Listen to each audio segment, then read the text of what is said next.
What up, Fight World? It's your boy Ego, and I'm back with some more boxing, the latest and greatest. How's everybody doing today? Doing good. Good, man. Just chilling here. Awesome. Now, boxing is finally getting to a point where we're starting to get some big announcements. I want to go from top to bottom and find out what's your favorite. Somebody has their background. Mute the mics, possibly. Yeah. I got them. I got my earbuds. Okay. So I want to know what your guys' favorite fight is that you're hearing about pandemic, like in the pandemic. And I'm going to start with Matt.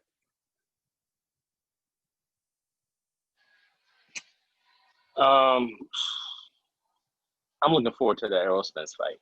I think that's the one I'm really looking forward to. That and no, I'm lying.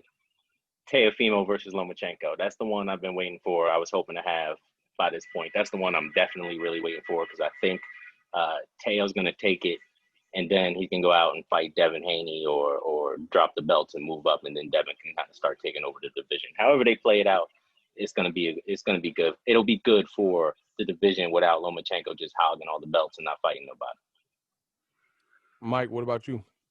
Yeah, definitely the TEOFIMO Lopez Lomachenko fight. I was so psyched when I heard that fight was. I mean, initially when we heard that it wasn't going to happen because of the money situation, I was so disappointed and I was so down on boxing. I just was like, what the hell? So, but I was so excited when I figured out that fight is actually coming up. I can't wait for that shit. It's going to be an awesome fight. Gene, what are you looking forward to? I'm looking for Leo Santa Cruz and David Haney. That's a fight I'm looking for. It's something that really. David Haney. No, Gervonta Davis. Yeah, I'm sorry. Yeah, my bad. Gervonta Davis is the one, and against Leo Santa Cruz. And I would love to see the Garcia and Crawford. I think Crawford will be Garcia. Errol. And I mentioned that I'm Puerto Rican before, all this, this and that, for the same reason. I'm neutral. Call it like I see it. No filter from my part. So I think Crawford will beat Danny Garcia. Spence. Errol Spence? No, you said Crawford, but it's Errol Spence versus Danny. Damn it, Errol Spence. I'm sorry, man. I got it crossed up. I would love to see Errol Spence and Danny Garcia. I'd pick Errol Spence. I think Errol Spence will outdo. It's really crap. The way that he fought Mikey Garcia and dominate Mikey Garcia, top notch, fighter, really, this guy is in another level. Danny Garcia is no near where Errol Spence is. So, and then I would love to see Crawford and Errol Spence. It's something, down the road. Hopefully it happens. Gotcha.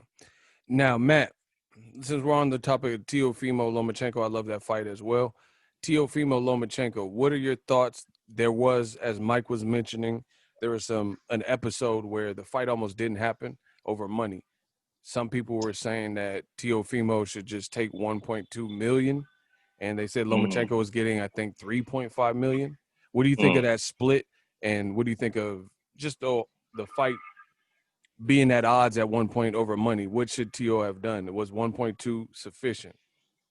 Nah, I mean, look, a man's got to go out there and make what he's worth, right? So if Teo thinks, like if he thinks that he's worth more than 1.2, man's worth more than 1.2, right? And I always thought the way it was like 3.4 to 1.2 or whatever, there was definitely room to get to 1.5 million, which they ended up at. So I always thought it was going to be like a 1.5, 3 split, somewhere thereabouts.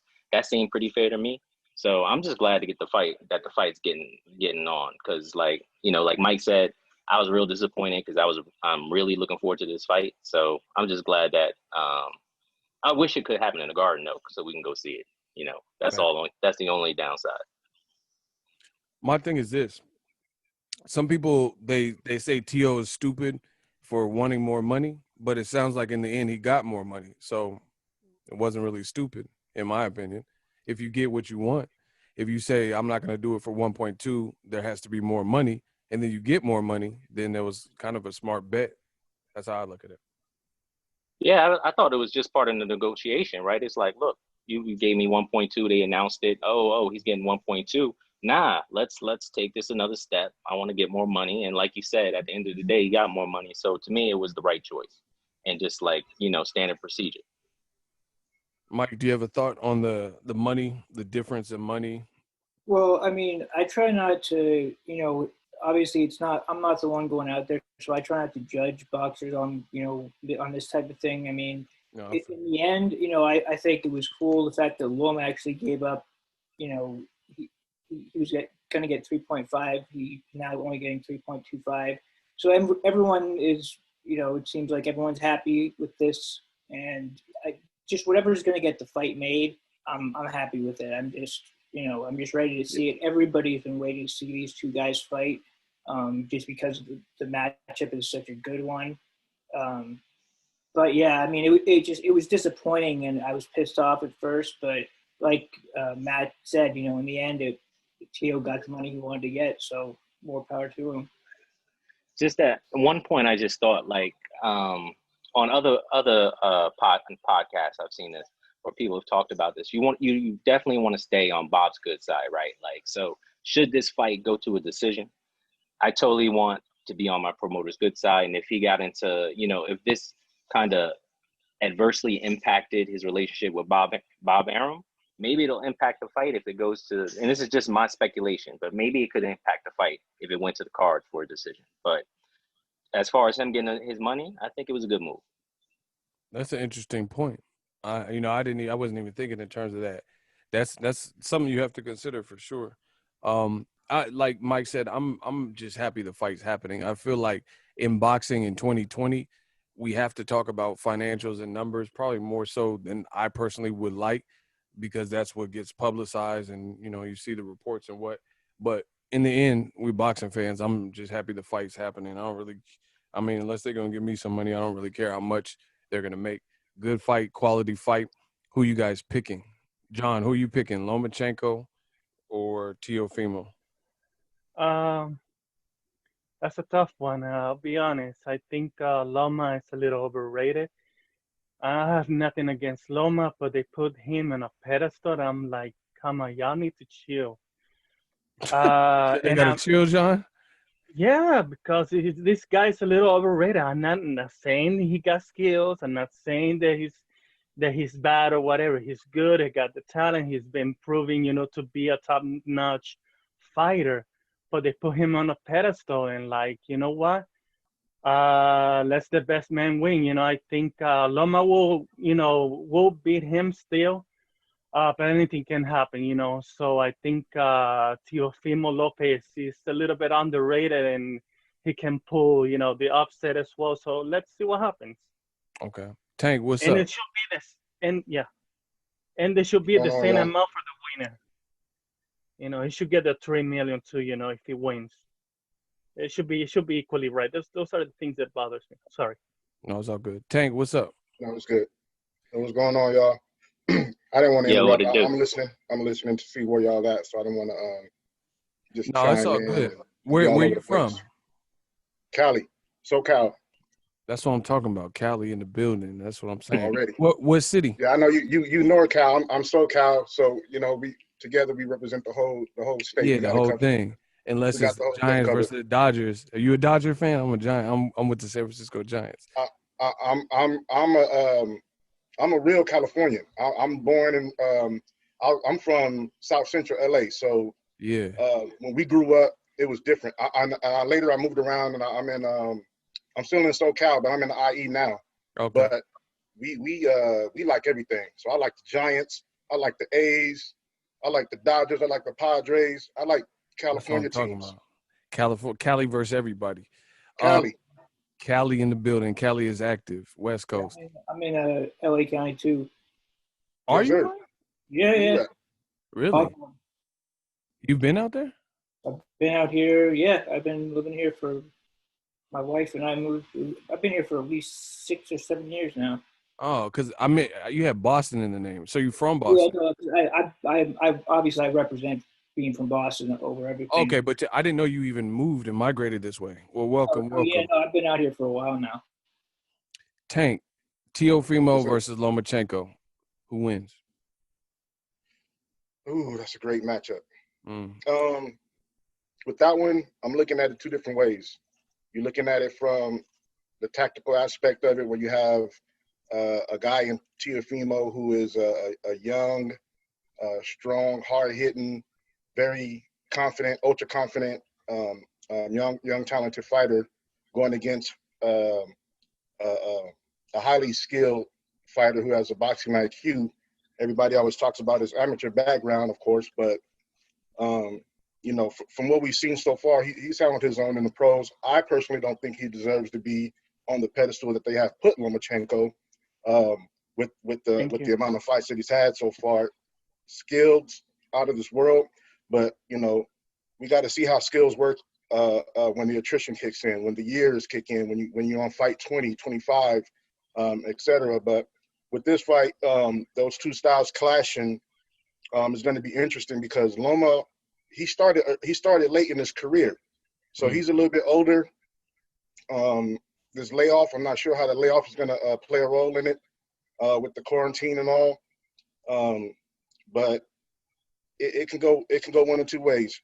Teofimo can get in there and touch Loma with something, and Loma can get on his horse or start to move laterally and get on his bike and move around and outbox him, or Teofimo can hurt this guy and win enough rounds to get a convincing win. With me personally, I'm gonna give the young buck a chance. I'm gonna give Teofimo a chance on this one, just with all things considered, the layoff, the like I said, the styles, and he's a young buck, so I'm trying to see how is Loma going to be against a young active fighter. This is not a Nicholas Walter or Guillermo Rigondeaux who's coming up. You know, how you gonna go up against a guy who's confident, thinks he can beat you or knows he can beat you, and is coming to fight. So I'm going to give the young buck a chance. Great thoughts. I appreciate it. You know what? I'm going to say something that it might shock some of you guys. I'm picking Teofimo. I think he's going to stop Lomachenko, bro. I really wouldn't be surprised at all. Like, I really think he's going to stop Lomachenko. And this is not a slight on Lomachenko. I rate Lomachenko. I think he's good. You know, he has a different, unique style. I think the only way that he doesn't like beat Lomachenko is if he go in there and freeze up and, you know, get starstruck in there. But I think Teofimo has to go in there and establish his power, make it a rough fight. Because when I look at Lomachenko fight, I think he was given a lot of credit based on his amateur merit and pedigree. You know, the 2 gold medals, but that's the amateurs and that's the pros. Floyd Mayweather got a bronze medal, even though he was robbed. He got a bronze medal, but as a pro, he's one of the greatest, if not the greatest TBE, you know, that the world has seen. So you got to differentiate the two. Same thing with Roy Jones Jr. He got robbed in the Olympics in Seoul, Korea, but he's one of the greatest combatants the sport has ever seen. Lomachenko, a lot of his amateur pedigree kind of carried him. And then I also feel like Lomachenko had a lot of clever matchmaking, henceforth why the Salido rematch never happened. You know, certain fighters, when they have tough fights, they have to almost immediately avenge that. Mayweather-Maidana, Mayweather-Castillo, Sugar Ray losing to Roberto Duran. Lomachenko, to this day, has not rematched Salido or even a similar style. He was at 130 with Miguel Bercho, who's a big, strong Mexican fighter.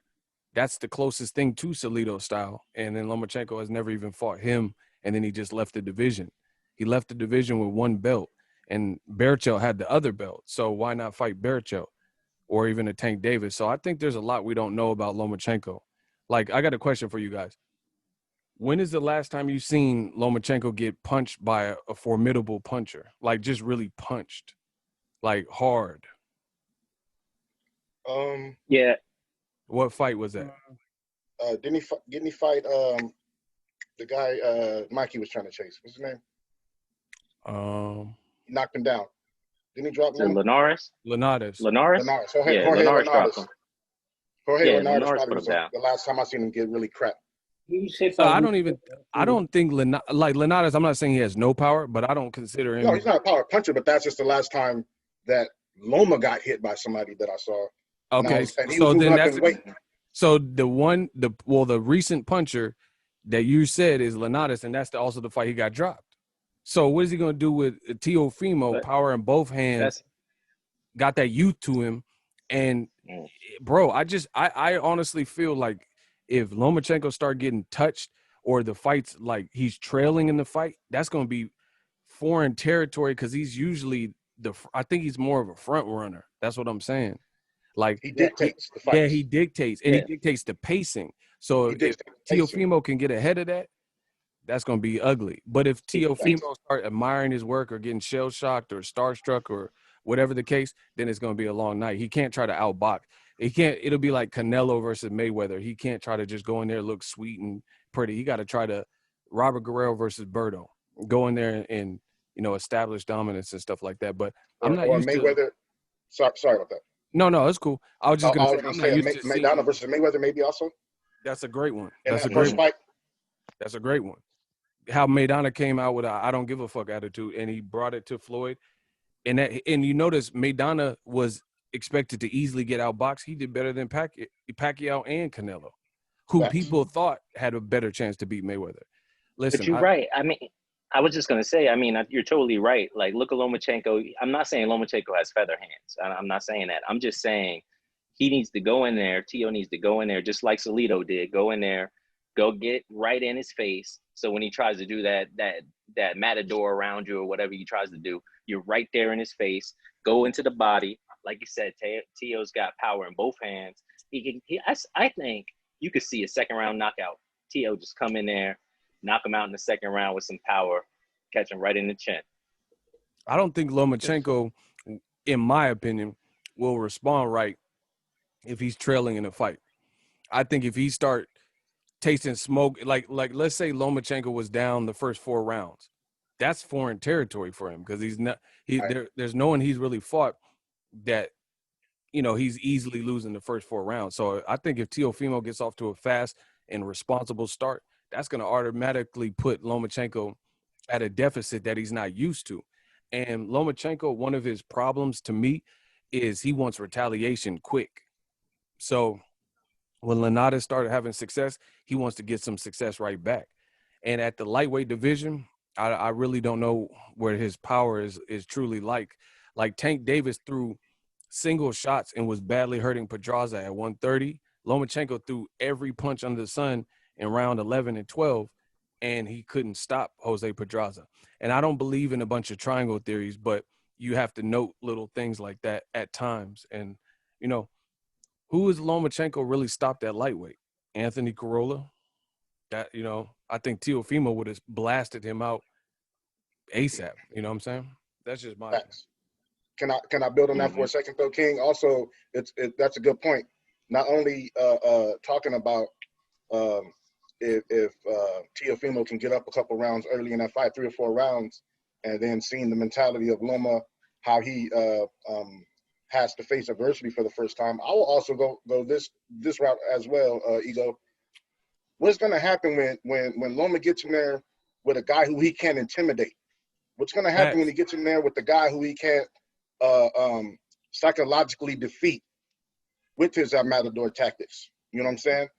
A part of the game plan, in my opinion, for Teofimo Lopez, I'm not just like you say, you don't subscribe to the triangle theory. I don't necessarily subscribe to the theory of the puncher having to be able to get a knockout to win. I think that Teofimo and his dad, they can put together a game plan where he can cut the ring off when he needs to cut the ring off, press when he needs to press, rest when he needs to rest, and gauge the timing when he needs to gauge the timing and get his shit off. Oh, I'm sorry, I don't know if we can cuss on here, but get his work off. No, you can. Get his work off and still be able to win enough rounds convincingly, touch him for all 12 rounds. You have to be prepared to go in there for 12 rounds against a guy like Loma. Maidana was prepared to go. Maidana was prepared to go 12 rounds.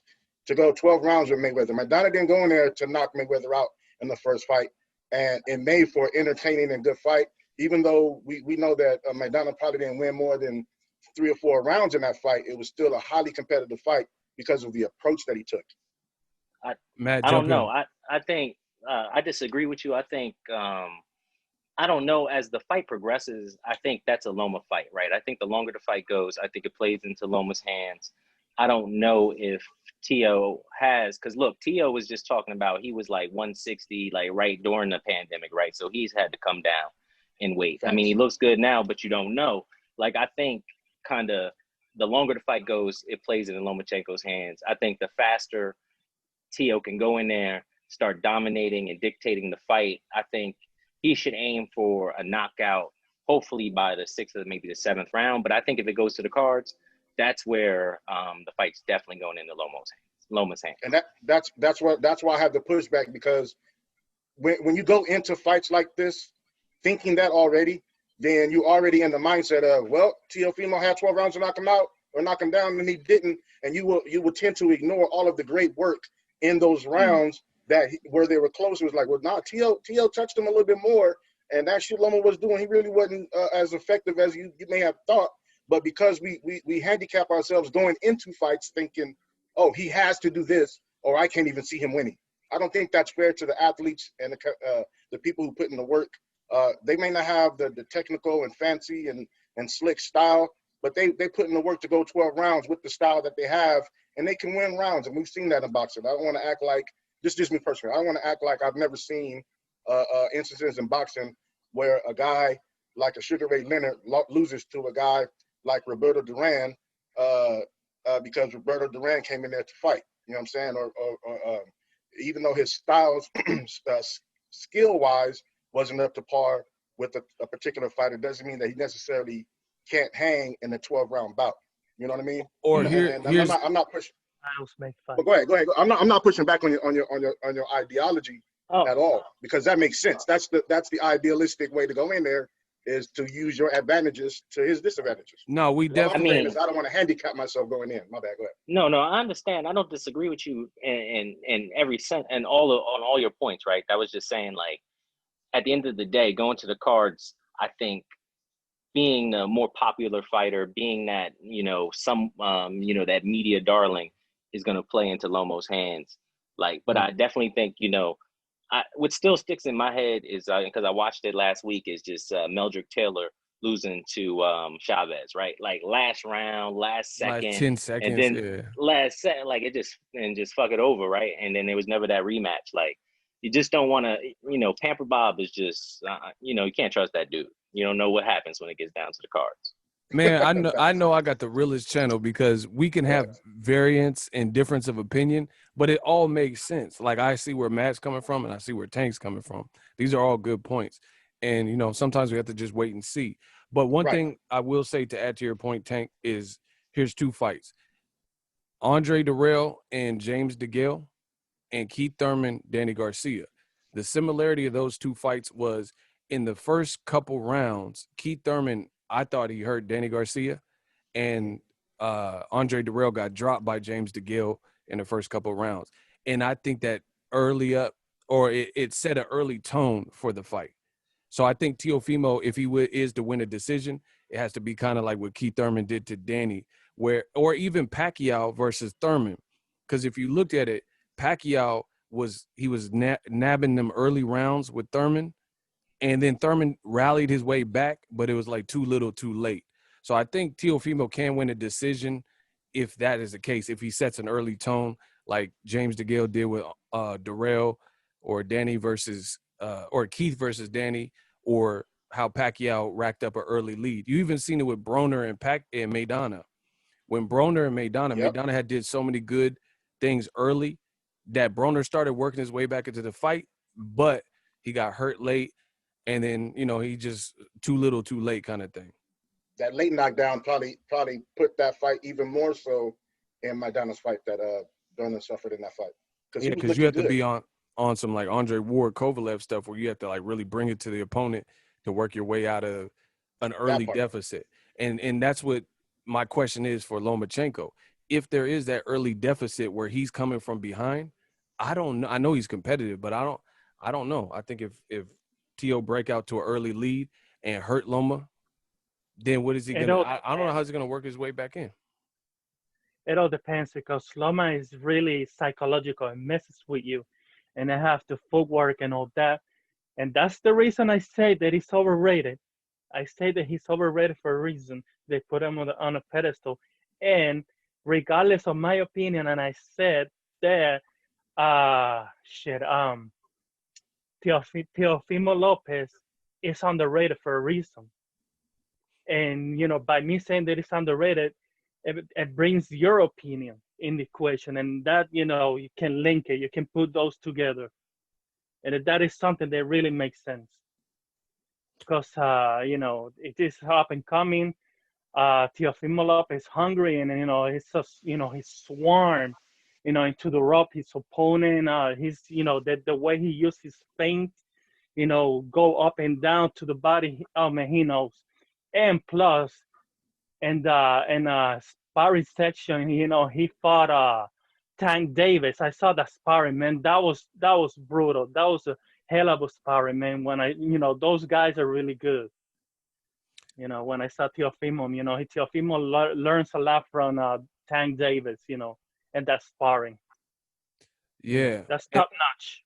I also feel like with what you said about Loma likes to showboat. I think if Teofimo starts showcasing that power early, he's going to be less inclined to do that stuff, like the showboating and the matador and the ole. That psychological thing, yeah. Mm-hmm. Yeah, if Teo starts bombing and hitting sinking his shots, I think he has the type of power that's Lomachenko's going to think twice about doing some of those things. Because if you look at the Jorge Linares fight with Lomachenko, when he got dropped, Lomachenko wasn't doing all this matrix stuff when he first got up. He was fighting like more of a serious fight. You know what I mean? So we're gonna find out. It's a great fight. We're not far off, anyways, in an opinion. So good. Yeah, I mean, I think that you also have to take into consideration the fact that Teofimo has never been in a fight like this with a guy of the caliber of Lomachenko. I mean, if the fight goes into the later rounds, we really don't know if Teofimo is going to be able to keep up his pace. Because the way I see it is Teofimo has to hurt him early in order to. The way I see the fight playing out is Lomachenko is going to be prepared for the big shots coming in, and he's going to be giving a lot of lateral movement. So we don't know how Teofimo is going to be able to hold up when it gets to the 9th, 10th, 11th round, and the fight. If let's say he can't land the big shot and he isn't able to hurt him. So I think that's what makes this fight so competitive, and something everyone wants to see is that if either guy, let's say Loma wins this fight, Loma will have really proven something, I think, to everybody. And same thing for Teofimo Lopez. So this fight matters for both guys. I just think Loma has the edge on experience, but I can't make a prediction in this one. It can really go either way, but I think it's going to be a very difficult fight for both guys. Toughest fight I can see that. I agree with Mike. Dad, yes, I don't know if you guys heard. Yesterday, he was on another channel, and he was he gave an interview, and they're obviously really confident. Like they think they're gonna, obviously they're gonna go in there and win, but they also acknowledge that this is the toughest test of Teofimo's career. Definitely. I agree. I think it's very testing for both fighters. The thing that I think people have to know about Teofimo is he can box. Like, he's not like Ruslan Provodnikov, like a mindless puncher. He is a puncher for sure, but he can box. And if you guys need me to cite any sources, watch Teofimo boxing with your Dennis Ugas, who I thought beat Sean Porter in a close fight, and watch the Teofimo when he was 19. He's sparring with Ugas. I don't even know how much he was weighing, but Ugas was clearly bigger in the welterweight, and they had great work. So I think that's the hidden gem. He's in there with a Cuban boxer who's as good as Ugas, and he's doing well. And I don't think he was as big as what he is now, and he was holding his own with Ugas. So that's what I think Lomachenko is going to be in for a surprise when he finds out this kid is not just a puncher; he can actually box as well. So I was really impressed by Teofimo's performance in the Comey fight. You know, yeah, being able to stop him so fast the way that he did. Um, that was just that. I was really impressed by it. And that's when I thought I saw this guy is, you know, this guy has got what it takes. Um, and he was, and also though that fight, that also kind of gives you an idea of what not to do. What Comey tried to do is he went in there and he left himself open. He was trying to land big right hands early. He may have landed one or two, but he got clipped hard, and then that was it. The match, I mean, he couldn't recover. So, but right. anyways, I just rewatched that fight, and it's a really good indicator of how good Teofimo Lopez is. I agree. Because if you compare, like Robert Easter is a big lightweight when he was at lightweight, and he had a war with Comey, and it went the distance. You know, he did hurt him. They dropped each other. He hurt him badly in the 12th round, but Teofimo did that in the 2nd round. And even the Devin Haney, who's a terrific fighter, my guy, he fought Mason Menard, and even Ray Beltran knocked out Mason Menard. But the way Teofimo did it, he did it like sensationally and quicker. You see what I'm saying? So I think people are going to be impressed with his boxing ability and not just being a, puncher. People think because you can punch that you're a puncher, but that's like saying Canelo Alvarez. And I'm not comparing Teofimo to Canelo because they've done different things, different points of their career. But Canelo, he's not just a puncher. He has actual different skills too.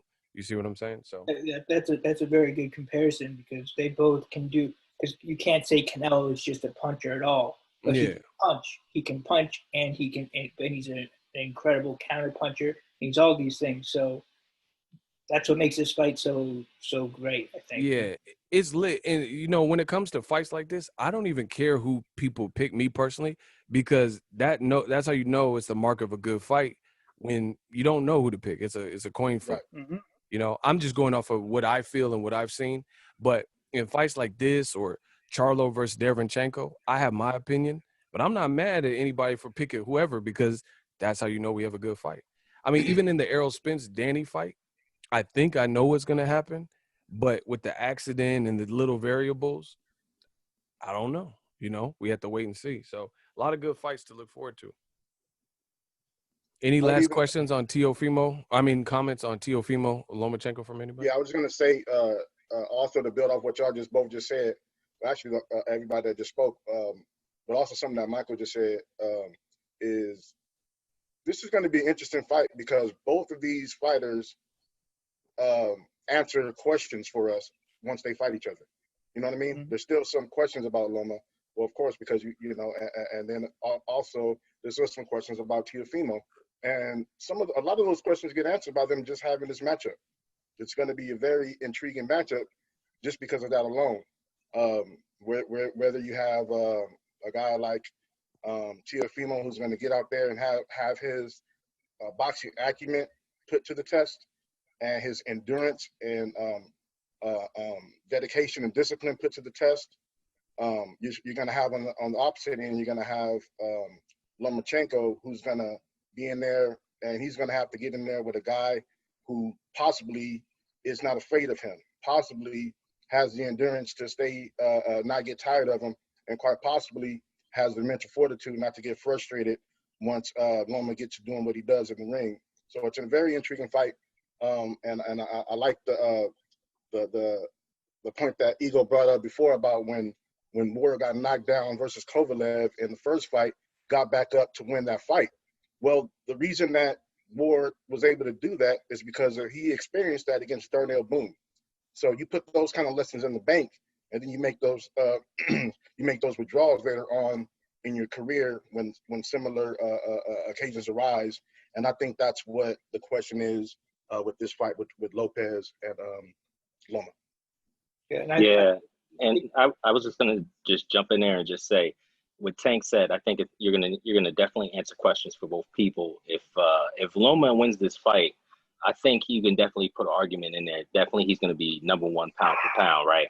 And then with Teo, I think, if he wins the fight, out of all the young dudes that are coming up, he would be at the top of the list out of all of those folks. Yeah, I mean, especially with the hype that Loma has been preceded by. Yeah. I mean, you got to put him up there. And if he does, then I'm thinking Teofimo wins. So if Loma wins, I'm definitely going to give him his props. I think if this fight also sets a good example for what we need in boxing, because this is really the best fight and the best. And you saw they had a situation, an argument, about money, and they handled it. This is what we need we need to see the best fight the best in every division. We have fights that have been on the back burner for years, and I think this fight maybe will go to maybe help, set the stage for these other guys just to put everything else to the side, make the adjustments to the contracts, and get the fights made so the fans get to see the fights they want to see. Facts. You want to know the one thing I do not like about Lomachenko versus Teofimo Lopez? What's that? What is? What the WBC did with the franchise champion. Oh man, we can open up a whole other I can hate of it. segment with that. So the reason I don't like it is because Franchise stuff, boy. they made Lomachenko the franchise champion. So now you have too many belts at lightweight. They're saying Ryan Garcia versus Luke Campbell are fighting, for the WBC diamond belt if they fight. Then they're mute your mics, you guys. Make sure you guys mute your mics. They're saying that Ryan Garcia, Luke Campbell is fighting for a WBC diamond. They elevated because Lomachenko didn't fight Devin Haney. Devin Haney got elevated to the WBC regular champion. And then the winner of this, they're saying now the WBC franchise champion is transferable. So that's going to potentially be 3 lightweight WBC champions. I want to know your guys' thoughts on that. And aren't they saying that the winner of Povetkin and White is also going to be the diamond champion? That is correct. It's like, what are you guys doing? So you have Wilder Fury 3 winner, and they're going to be WBC champion. And then his mandatory is going to be Dillian White Povetkin WBC diamond. I mean, it looks crazy. That don't make sense, man. That's messed up. And see, the bad thing is this for Devin Haney, he didn't ask to not fight Lomachenko. Devin Haney wanted to fight Lomachenko. But by default, because Top Rank had the other plans, they contacted WBC. Devin Haney wanted to fight Luke Campbell, and then Bob Arum swooped in and made Lomachenko versus Campbell for the vacant WBC instead of the 2 highly ranked guys, Luke Campbell and Devin Haney, scrapping. So he didn't get that opportunity. And then he wanted to fight Lomachenko, and he was calling him Nomachenko, and the politics being on DAZN, Bob wasn't trying to make that fight or whatever. So now he got elevated and the whole franchise champion. And now I just don't like what that represents, because I love the fight with Teofimo and Lomachenko, and that establishes the number 1 lightweight. But still, it could be for undisputed had they not made Lomachenko a franchise champion. But now you have Devin Haney, who's going to have a regular belt, and possibly Ryan Garcia, Luke Campbell with some other version, a diamond version. So what do you guys think about all the belts, namely in that division, for that particular fight? It's just totally unfair, man. I don't know what the hell they doing, man. Why they do that? Why they don't make, the belts and everything fair, This guy, they're not slouch. I mean, you have hold on, I don't want, that thought just escaped my mind. You have Ryan Garcia, that is not slouch, he's a good fighter. Then you got what's the other one, man? I have too much in my head. I'm thinking here. Just pass it on until I get myself together. I'm thinking here. Yeah. Okay, y'all want to jump in? Yeah. I would just say, the belts are really to help promote the fight, right? Like, it seems like the more belts you add, it kind of dilutes the point of even having a champion, right? Because if you just sit there, it just dilutes the worth of belts overall. I understand, like, hey, we're going to give everybody a belt so that when you promote the fight, you can say, oh, this is for X belt. And we get the sanctioning fees. And so they get the sanctioning fees. That was going to be my thing. Go ahead. Yeah, no, I mean, the WBC gets more money, but at the end of the day, boxing's hurt because now everybody has a belt. So what's the point of you getting having to go find somebody who has one, or what's the point of a championship fight if the belt is meaningless? That's what I would end up with. My thing is, I'm not really worried about anybody on this panel in terms of you guys, because I know you guys are diehard boxing fans and you're checking to see who's doing what and whatnot. But I think ultimately the people trying to attract new sets of eyes and casual fans, those are the ones that are really hurt. Like, again, Tank, Mike, Matt, Gene, like, we're all smart enough because we follow the sport to see, like, okay, Lomachenko Teofimo winner is the numero uno. But if you're just joining the sport, then it gets really confusing when you potentially see Ryan Garcia, Luke Campbell fighting for a green belt. Then you see Devin Haney got a green belt. And then you see Teofimo and Lomachenko, who really, that would be the undisputed fight. That's the best fight. That'll be the best resume. Whoever wins Teofimo versus Loma has the best lightweight resume. Don't you guys agree? That's what should it be. That's the way it should be, but it's not. You know, you got, you know, you got Bobby, you know, Bob Aaron always, you know, looking out for himself, making promises. You know, I remember back in the day when Bobby, I call Bob Aaron Bobby, you know, was promising, you know, castles and, you know, with Pacquiao fights, making, you know, all these kind of promises and whatnot. Oh, now, man, I think the winner of this. My bad. My bad. But I would say the winner of this fight needs to fight Tank and or Devin Haney next. Like, that's the fight you need. After this fight, bring all those belts together, then fight Tank if you want to make a bunch of money, or fight Devin Haney if you truly want to unify everything. And there's no question at that point, right? Exactly. But that's what makes me mad is the WBC in making that decision that they made. Like you said, it dilutes the division where this could have been the end all be all. Lomachenko, T.O., it's a great fight. We all agree we like pretty much everything about it. So why make him a franchise champion if that was the course that he was going to take? And now you have Devin Haney as a champion. It just, now I feel like it's not undisputed until they see Devin Haney or until he loses or something. You know what I mean? The people who know boxing know that the winner of this fight, in my opinion, is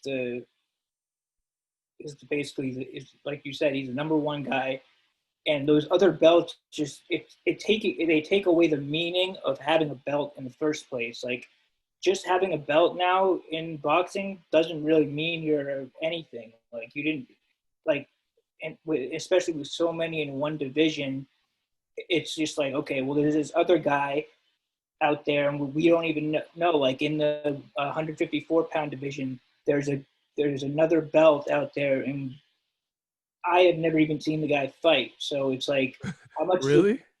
I mean, I've seen him fight. I don't even bring him into the conversation. I hope it's not my boy. So it's like, to me, I feel like people who, like you said, that are just getting into boxing and they see all these champions, they're not going to know what it means. It's just that we kind of have to, you know, be the ones to, you know, to explain, like, you know, that these guys are fighting basically for undisputed, but technically it's not because of all this bullshit that WBC did. Yeah, it's all politics. But, like, my thing is this. If Lomachenko was fighting Tio, it's a great fight. So you never had to make him a franchise. You know what I'm saying? Just say, hey, it's a unification. Devin Haney, you got to wait. You know what I mean? And usually unifications trump, you know, mandatories. So why even create the confusion and have that distinction of, you know, I'm a diamond champion, the platinum champion, the cubic zirconian champion. I mean, it's just too. That's what I was trying to say when I lost it out of my head. I couldn't put it in the last part that you said, the platinum, the silver. You know, that's like too many, kind of similar, but I couldn't put it together in my head. Like, seriously. And then you got potential fights that are not that they don't happen to be made because of it. That's what I was trying to say, and I lost it. Yeah, it does become confusing. What was that, Tank? I think the only one that really, I can't stand these vibranium belts and the adamantium belt. I'm done with that, and I get it. If they're getting sanctioning fees by that for doing this is highway robbery. First of all, you know what I'm saying, and I don't know what the cut is or if there's a cut at all, but that part irritates me first. Is that they got all these different the money belt and all these different weird ass belts. All right, so that's one. Now the thing is, this franchise title is the one that mucks up things the most, because first you couldn't defend it. First it was irrelevant. First it wasn't even a championship. It was a stature or a designation, and all these weird ass terminology that they came up with to justify the creation of this thing, right? And they did it not once but twice with Alvarez, with Charlo, and of course with Loma and Haney. So that's to me a huge issue. To Ego's point, the issue that I have most about these extra belts in one division is that when you're trying to, there's a lot of boxing fans who they're just not caught up with what's going on today in boxing. Would y'all agree with that? You know what I'm saying? Yeah. There's a lot of hardcore boxing fans. They just don't know what's going on today, right? And it's hard to explain to those hardcore boxing fans what's going on today when you got 4 different champions for the same organization in the same weight class. You know what I mean? It's just much ridiculous. Imagine if the NBA had like LeBron James and the Cavs are playing the Warriors or something, and then we said that LeBron James won the finals, but Steph Curry won the finals. Like, it wouldn't really make sense. Like, how did they both win and they were in the finals? They both win? I think what the real problem here is, it's the WBC is an organization where, you know, whenever they have a black champion in the division, it's fine. We don't need to separate the belt.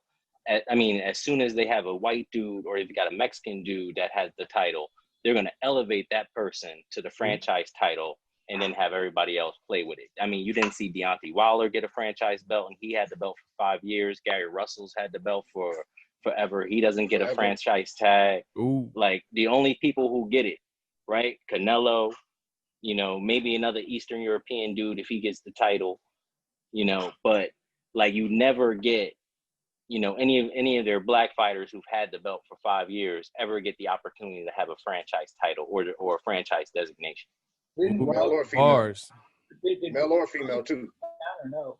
On that note, and I was also, you know, great point. I would say it's more of a precedent now, because you've done it twice, to two different in 2 different divisions with very similar situations involving the scenarios of the champion has that black fighter that's a lot of people believe, hey, look, Charlo's gonna give you the run for your money, Nello. Loma, I don't know, they talk about your skills, but Devin Haney got the pedigree.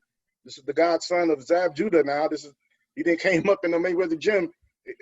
The knowledge that he's forgot about boxing is probably more than a lot of people will learn.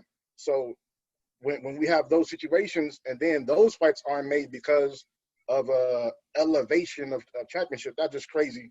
But like I said, it's a thing where they're just starting this. You know what I mean? And it's a trend, like Matt said. And the funny thing is, we have Adrian. He's watching the chat, but he's not really chiming in. But he just sent a message that he wanted to add. He said also Tyson Fury is trying to get franchised based on Bob Arum's comments. So that'll be the same thing. How do you have a black fighter in Deontay Wilder, who has been a longstanding champion? He was entering like historic amounts of title defenses with the likes of Klitschko, Muhammad Ali, and Joe Louis and all this, 10 title defenses up until February. And he never offered the franchise. They never just did it for him. And then Tyson Fury could get it, you know, if he beats Wilder again. And once again, another non-black fighter, to Matt's point.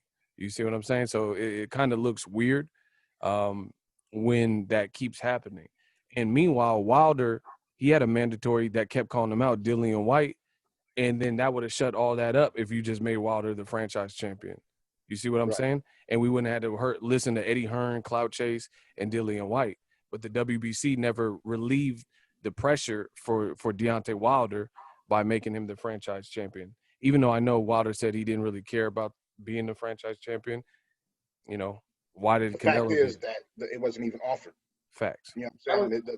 The fact is that the case was never brought up. Hold on, Mike's about to jump in, Tank. I thought that they had wanted to make Wilder the franchise champion. But is that not true? Did they not try to make him the franchise? No, he I don't know that I never heard that they wanted to. He just came out and said he's not really checking for it. But Right. if they wanted to do it, they would have already did it. Like Canelo didn't have to say, "Hey, make me the franchise." Lomachenko, publicly at least, didn't have to say that. Imagine how much that would have screwed things up, though. Let's say Wilder had taken the franchise status, right? Then Dylan White they would have elevated him to regular champion, and then Wilder would have lost to Fury as the franchise champion, and then what the hell would they have done?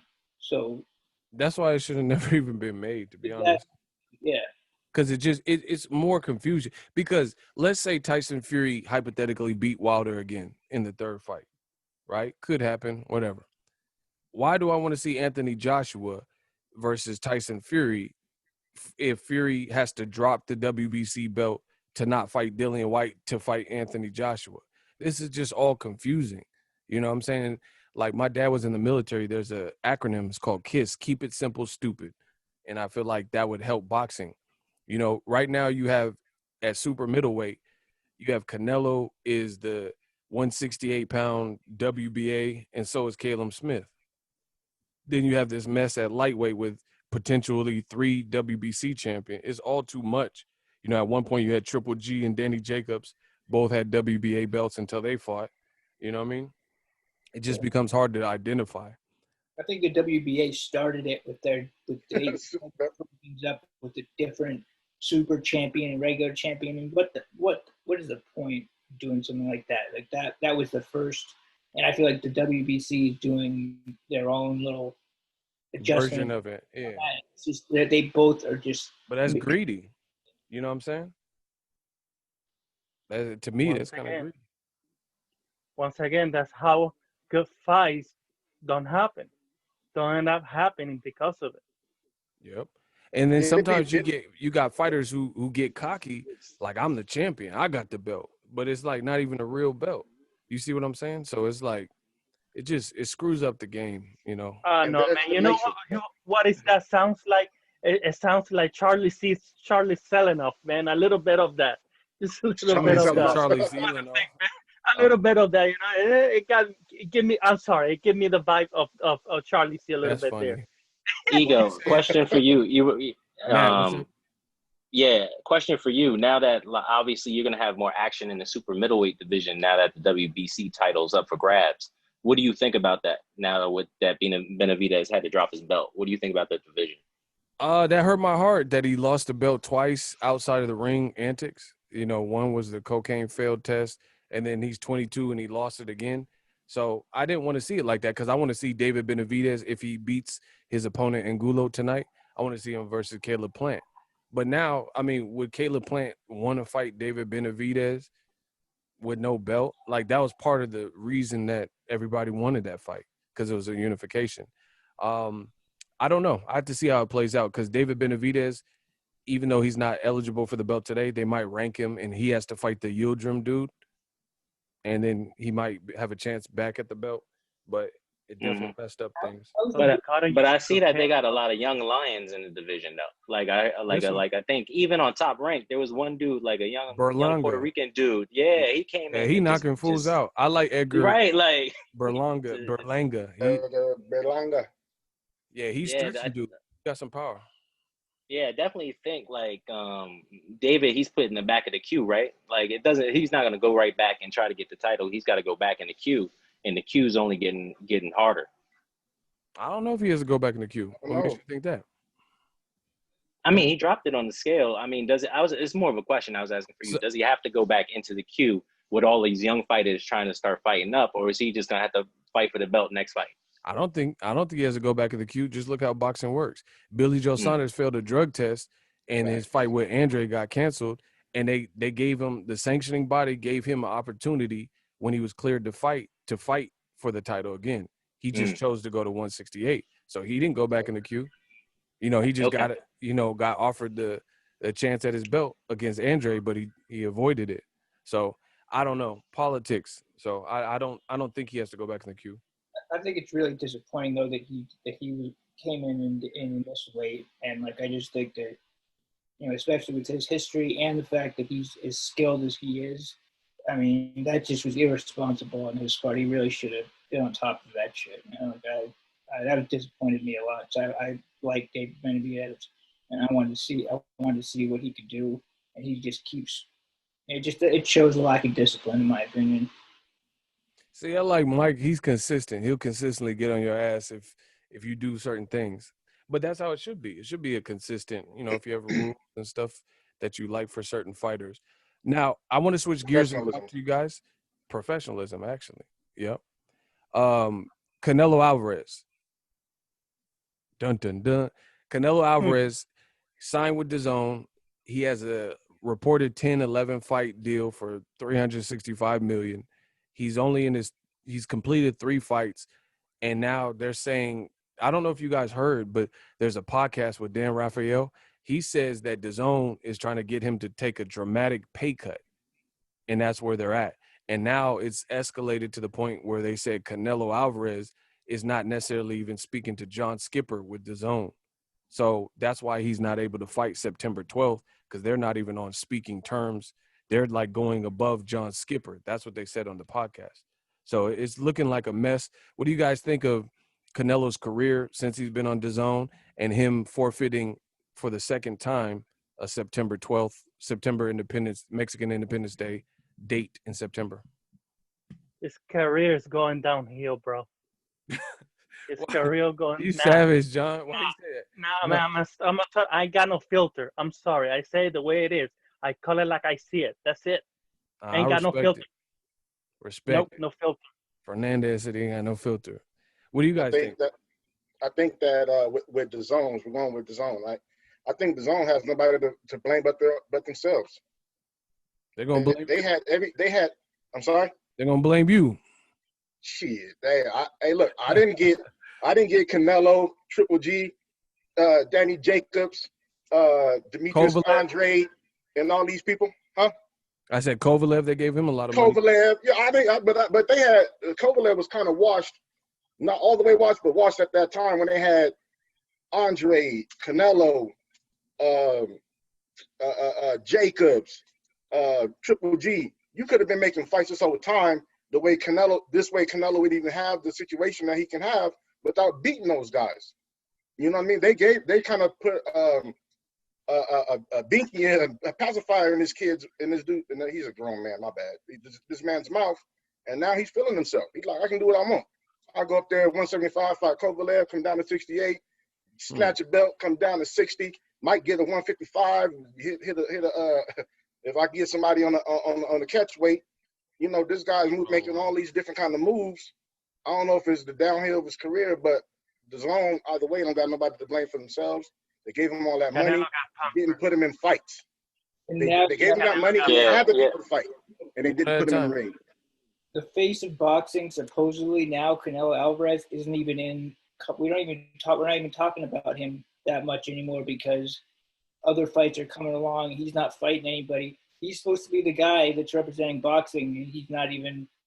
He can't even get a damn fight. So what does that say about his career, like in his legacy? That's true. And see, the sad thing is, Canelo at a point in time, he was the face of boxing after Floyd retired. You know what I'm saying? You could give him that distinction. But now 50-year-olds like Mike Tyson and Roy Jones, he ain't now. Even though they postponed it, they initially took his date. You know what I mean? And now, like my man Mike just said, nobody in boxing is just going to wait for one fighter per se. You know what I mean? So it's like the Charlos, they're both in great fights. Teofimo, so put your phones on mute, please. Teofimo versus Lomachenko is an amazing fight. These are great fights. It's like nobody's going to just sit there and wait for Canelo and Golden Boy and DAZN to kind of figure it out. Like, the world still keeps turning, and we're in a pandemic. You know what I mean? We're in a pandemic, so people got other things in life just to be worried about, wearing masks and, you know, gloves and safety and hygiene and stuff like that. It's not the time to just – Canelo negotiations have become so public, it's like boring. Do you see what I'm saying? It's like always something we have to – oh, he could fight Toriano Johnson, Caleb Smith, or this guy, and then this guy's saying he got lowballed, or this guy, and then the switching of the dates. I think people are just tired of it. That's my thoughts. Yeah, I just want to add, like, what I don't understand the zone. Like, I understand Canelo, like, Canelo's taking $350 million, right? But what business, how do you build a business case where you have no recurring revenue, that you can, you know, you're just launching an app, there's less than 1 million subscribers. I don't know how you come up with a business case where you dedicate $350 million to one fighter over 10 fights and not have guarantees where he's fighting the best fighters in the world. I just don't understand what the zone was thinking at all. With no pay-per-view.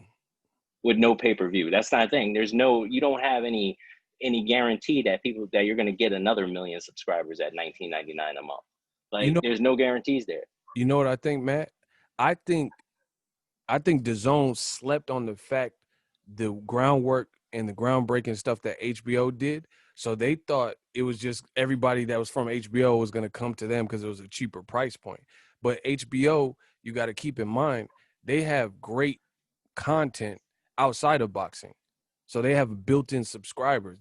People watch HBO for The Sopranos or Game of Thrones and Ballers and all these shows, True Blood, Suke. You know, they got all these shows and movies and stuff like that. So there's other things.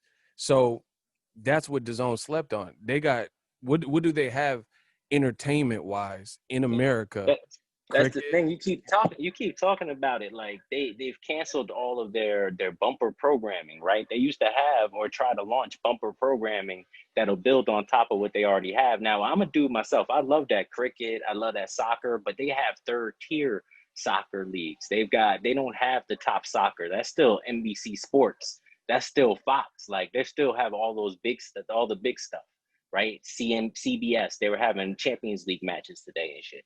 So, like, that's not on DAZN, and none of that good stuff is on DAZN. They don't have the UFC. They don't have all those top leagues that they have around the world. And I mean, look, the point was about Canelo, and Canelo's never going to be a Julio Cesar Chavez. He's never going to be that legendary fighter until he fights the best. And he hasn't fought the best since Floyd Mayweather, and he got his ass kicked. Like, that's the simple of it. Like, he's not going to be the best. And he'll never be as Julio Cesar Chavez. Damn. Yeah, I was just gonna say, I think they came up with a business model, and they didn't have real boxing people who knew about boxing in charge of making the decisions, because clearly they don't know what they're doing, whoever is. So I think that's what we're seeing the decline of the company in general. absolutely. And you know, the other thing it's not shocking, but for lack of a better word, I guess you could say shocking, is when Canelo first came out, they said it was groundbreaking, you know, the richest sports contract. He was getting guaranteed money. But if they're asking him to take a pay cut, I don't see how it's guaranteed money. How's it guaranteed money if you want him to slice his pay dramatically to make these fights? So, you know, I think DAZN's probably working on an exit strategy from boxing. Like, would outside of Fight Camp, which is on its last 2 weeks, what boxing program does DAZN have? Like, for the rest of the year, Ryan Garcia's fight's not announced. Canelo Alvarez fight's not announced. Triple G's fight's not announced. Anthony Joshua's fight hasn't formally been announced. Like, Caleb Smith, I don't know what he's doing. Has anything been announced for DAZN?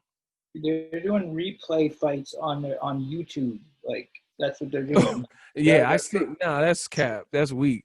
Triple G, where's his fight with Camille Sesmeta? That's what I'm saying. Like, outside after Dillian White versus Povetkin. Who? Where's your schedule? That's what I'm saying. So just correct me if I'm wrong. Joshua, not announced. Triple G, not announced. Caleb Smith, not announced. Andre, don't know what he's doing. Billy Joe Saunders, have no idea up with him. I mean, But you know, like they've got like there's no dates left. Like what dates are left that they're gonna take? They're not taking like Christmas and Thanksgiving this man weekend or said something Christmas. like that. Like they're gonna have a Why? Have a Christmas Hanukkah Eve special. fight. I want to see Like Hanukkah. come on. Like we're L'chaim. gonna No, I we're want gonna Hanukkah. start. They're gonna have a Kwanzaa every day, every Kwanzaa day. I'm gonna have a fight. Like come on now, no. Halloween. Like, I think them dudes Halloween are done. Pumpkin Fest. No, but it's weird that they don't have outside of Dillian White, Povetkin. I ain't heard nothing. Virgil Ortiz, Ryan Garcia. I ain't heard nobody coming back. No schedule. So Devin Haney. Devin Haney just fought. I haven't heard anything. Also, and you know what? They could have at least did something. They could have at least took a page out of Vince McMahon's book when he had his WWE app. His pay-per-views, he would say if you have the app, you got them for free. But if you want to tune in, you got to pay pay-per-view to watch the event. You know what I mean? They could have did something like that, huh? The app was free? No. You had to pay for the WWE app. Oh, so it was like $9.99 or pay $59.99. Okay, yeah, so you get a subscription, $99 whatever. But then when That's they had an event, you still had to pay pay-per-view for it if you didn't have the app. The Zone could have did something like that. Well, I mean, it could have did a lot of stuff.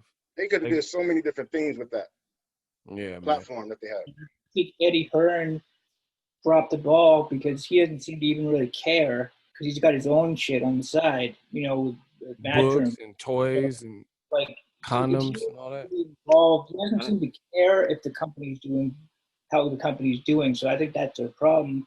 They didn't have the leadership there, and the people who were in charge are not the right people to be running something like that. You smart, Mike. Yeah, Mike's smart. But here's another add-on to that is if you really think this, and I said this from the beginning, one of the things that doesn't really make sense is if you look at Golden Boy Promotions and Oscar De La Hoya and you look at Eddie Hearn, they're both under the DAZN umbrella, but they don't necessarily work together. They're not working like for one common goal. De La Hoya wants his fighters to beat Eddie Hearn's fighters' ass. Like if Canelo's fighting Rocky Fielding, guess who De La Hoya is rooting for? His fighter Canelo to beat up on Eddie Hearn's fighters. You know what I'm saying? Danny Jacobs, Rocky Fielding. Those are Eddie Hearn fighters. You see what I'm saying? So they don't, if Luke Campbell and Ryan Garcia fight, why would Eddie Hearn be hoping Ryan Garcia knocks out Luke Campbell? He's going to be rooting for his guy. So I feel like it's like they're under the same umbrella, but they're working against each other. Do you see what I'm saying? Because Eddie Hearn wants his fighters to win and Oscar wants his fighters to win. So if there's a Tevin Farmer who was with Eddie Hearn or is with Eddie Hearn and Jojo Diaz, who was with Golden Boy, you know, Golden Boy wants their guy to win. Eddie Hearn wants his guy to win. So that's kind of a conflict of interest, you would think, but that's just me. What was that, Mike? I think you had something to add. I just said exactly what you said. It's a conflict of interest. So if you have that, how can you expect the person like someone like Eddie Hearn to really have the company's best interest at heart when you know for a fact that he doesn't? And he's got his own shit going on, and he's going to be rooting for his fighter. And then you have Oscar De La Hoya. I mean, they're not going to be their best interest are not in the same direction. So how you expect the company to profit and really do what they say they're going to do if you have those people making decisions, it just isn't going to work. Yeah. I mean, and Triple G is working with Eddie Hearn now, and Canelo works with Golden Boy. So if Canelo Triple G 3, then Eddie Hearn's going to be trying to get his largest cut of the pie representing Triple G in that fight, and he's going to want Triple G to beat Canelo. So, you know, he's going to promote accordingly and stuff like that. So it's weird. Like, if you look at PBC, they don't really have that. They have like different managers and stuff like that. But a lot of these fighters are their own promoters and stuff like that. So, you know, if you're looking at the Charlo card, it's not like this guy versus, it's not like Oscar versus Eddie like you have with DAZN. You see what I'm saying? What were you saying, Matt? Yeah, I just wanted to, actually, it was more like a question, right? Like, so how many fighters does DAZN really have left, right? So you've got kind of the staple of the Golden Boy guys, but then Eddie let go of a whole bunch of folks. So how many fighters does he really have yet left to really put on a good show anyway? like in general, without just kind of the names we already know. You know, you're not going to get a fight with Canelo and Anthony Joshua on it, right? So you've got to have like decent fights and have decent cards. Do they even have enough fighters to put on a decent card at this point? Not sure. The last thing I'll say is they had a very big opportunity that they squandered. They had talented fighters from 160 to 168, and they didn't really match them together. You see what I'm saying? So the only fight they really gave us was Canelo versus Jacobs, and you know it was cool. But all the other fights, they never intertwined those dudes. You know, Demetrius Andrade has never fought Triple G or Canelo. Canelo and Triple G3, they never got it on the DAZN network. All of the fights that they had in the past were on HBO, the 2 fights. You know what I mean? Andre never fought Triple G. Canelo never fought Triple G on DAZN. You know, Triple G never fought Billy Joe Saunders. Billy Joe Saunders never fought Danny Jacobs or Caleb Smith. That's a lot of fighters in that, you know, echelon. Andre never fought Billy Joe Saunders because he failed a drug test. They've never rescheduled it. You had top guys from 160 to 168, yet they haven't fought. Canelo has never fought Billy Joe Saunders or Caleb Smith.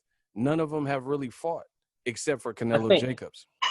I think you hit on a really good, really important thing. Like, while we were going to take over boxing, they just put on the same boxing match for $19.99 a month. There was no innovation there, right? Like, there was no opportunity to where you were talking, where they started, where they just had a card with all those dudes in some type of tournament. Like, there wasn't any forward thinking, right? Like, there was nothing there. It was just $19.99. What you paid for HBO, now you're paying for DAZN. That was basically their whole MO. Like, all these boxing fans are gonna go buy this $19.99 app just to watch boxing, which wasn't the case. Like, there's no innovation. Boxing is a niche sport, and it lends credence to Mike's point of the failed leadership. You're not thinking ahead. I call it a succession plan. Like, when I used to work at Lowe's as a manager and I kept promoting, my manager above me said, work on the next you. So when you leave this department manager role and you want to move up to this supervisor role, we have someone who can fill your old spot and then you move up. It's a succession plan. So when you move up and promote to supervisor, there's not this big void right here where you were. And now departments in shambles. They never really had a succession plan, like you said, Matt, with like a tournament that would have established. So you want to see who Andre's next fight is. They put Andre in with a bunch of people, random people that it wasn't really going to build his brand. You know what I mean? Like Selesky and Artur Akov, stuff like that. But if they were putting Andre with Saunders and then, you know, Danny Jacobs or Caleb Smith, then things could get interesting because you'd be wanting to check. Because if you look at it, PBC pretty much did this at welterweight. Look at the top welterweights that PBC has. In some shape or form, they're connected. Keith Thurman fought Danny Garcia, Sean Porter, and Pacquiao, right? Danny Garcia, he fought Sean Porter, Keith Thurman, and now he's about to fight Errol. Errol's fought Sean Porter. You know what I'm saying? So they've kind of did a big round robin over the last several years. DAZN's been out 2 years, and we've only seen Canelo versus Jacobs. That goes back to my point to where I was saying DAZN got nobody to blame but DAZN for that very reason. You know what I mean? I was saying that earlier because I really do feel that at one particular point they had the fighters to do whatever they needed to be done and making all of the interesting matchmaking that they needed to do. They had Andre, they have Jacobs. You know, to your point earlier about how they're making a matchroom boxing versus a golden boy boxing.